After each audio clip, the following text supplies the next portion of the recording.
যোগ্যানুষ্ঠানে জেলা বিএনপির সদস্য সচিব সম্মানিত বড় ভাই সহ বিএনপির অঙ্গ সংগঠনের সকল সদস্যের প্রতি আমাদের এই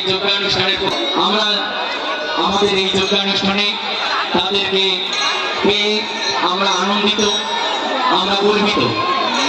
আমাদের পাশে এই ধর্মীয় অনুষ্ঠানে যে তারা, সে কারণে আমাদের এই অনুষ্ঠানের পক্ষ থেকে আমরা তাদেরকে অভিনন্দন জানাচ্ছি, ধন্যবাদ জানাচ্ছি।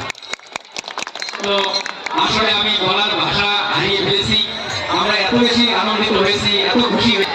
আমরা যে অনুষ্ঠানটি করেছি আমরা নির্ভয়ে করতেছি, কারণ এই কারণে নির্ভয়ে যে আমার পাশে আমার ভাইয়েরা আছে, আমার সম্প্রদায়ের সকল ধর্মাবলীরা, ভক্তিমতী মায়েরা বিশ্বাস করে নাকি যেহেতু আমাদের পাশে, সুতরাং আমাদের কোনো ভয় নেই। তো আমরা নির্ভয়ে আপনাদের সহযোগিতায়, আপনাদের এই পদার্পণে আমরা খুশি হয়েছি। শুধু এই অনুষ্ঠান নয়, আপনারা আমাদের অতীতে পাশে ছিলেন।